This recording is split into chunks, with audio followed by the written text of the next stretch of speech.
rimanutse rimanuke mu buzima bw'umwana wawe wari wibasiwe n'icyaha mu izina rya Yesu Kristo w'i Nazareti. Reka imbaraga zidasanzwe zuzura umutima we mwami w'abami, abahoke iri joro, abahoke uyu mugoroba mu izina rya Yesu Kristo w'i Nazareti, abahoke ku nzangano, abahoke ku busambanyi, abahoke ku kwikinisha, abahoke kuri masturbation, abahoke ku kureba filime z'urukozasoni, abahoke ku byaha byose byo mu ibanga mu izina rya Yesu Kristo w'i Nazareti. Reka uyu mugoroba imbaraga zawe zimanukire kubabohora, zibohora abahungu bawe n'abakobwa bawe mu izina rya Yesu Kristo w'i Nazareti, zimare kwifuza kubi kose kwaba kwiciye mu mutima w'umuntu. Mwami wanje uri umunyembabazi, uri umunyabuntu butangaje.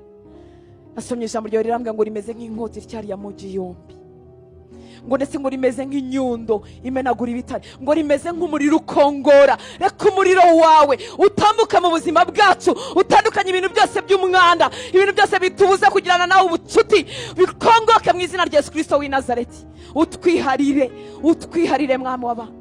Inyungu z'ibyisi zadufashe tukananirwa kubirekura, twareba icyo bitwinjiriza, twareba icyo bitumariye, twareba ko bidutunze, tukananirwa kubirekura. Reka mu mbaraga zawe no mu mbabazi zawe nyinshi ubohora abahungu bawe n'abakobwa bawe mu buryo bwa burundu mu izina rya Yesu Kristo w'i Nazareti.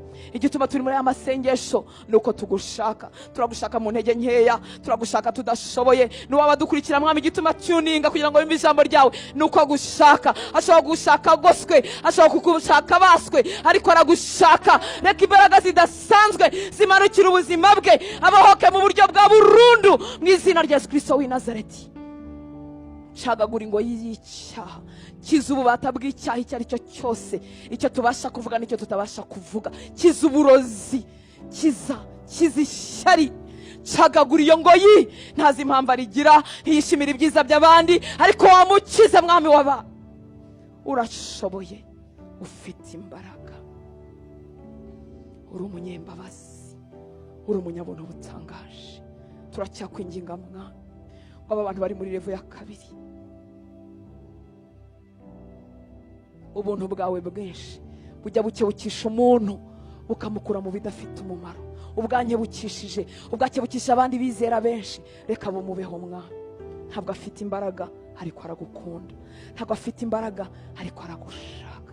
Reka ubuntu bwawe bumukebukishe, bumukure mu bidafite umumaro mu izina rya Yesu Kristo w'i Nazareti.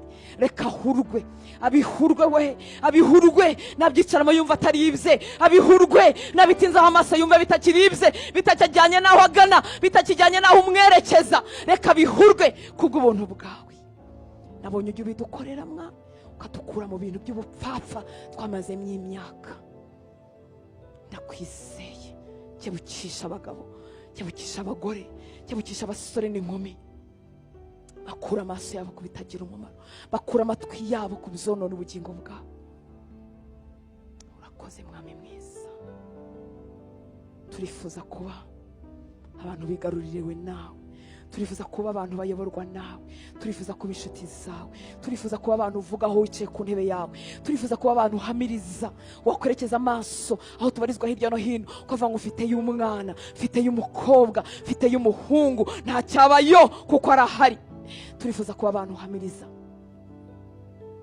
kuko wahamirije aba bagabo batatu, Yobu na Daniyeli, nkuko wavuze ngo nagirira ubu bwoko bene Yakobo, Isiraheli, urubyaro rwa Aburahamu inshuti yanjye. Turifuza kukubera inshuti, dukiza ibintu byose byabangamira ubucuti dufitanye nawe, dukiza ibintu byose byatokoza ubucuti dufitanye nawe, dukiza urukundo rw'ibyisi rujya rudukomangira, dukiza ubwibone bw'uburyo bwose, dukize mwami, tukubera inshuti. Urakoze mwami w'abami, urakoze papa.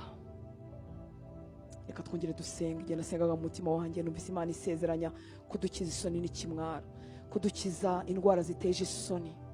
Hari indwara ziteje isoni umuntu adatinyuka no kujyana kwa muganga, abagore batabasha gufata inkari zabo, abagabo ubugabo bwabo budakora, n'ibindi byose biteje isoni. Kandi turi abana b'Imana. Data yasezeranye kudukiza ibintu biteje isoni. Nawe ufite ibyuzi, Data yasezeranye kudukiza ibidukojeje isoni. Ni umunyembabazi Imana, ni umunyabuntu butangaje.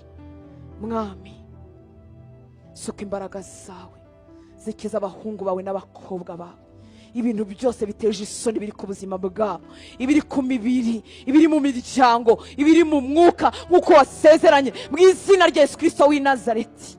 Mara ikimwaro, mara isoni, mara gusuhuza umutima mu buzima bwe mu izina rya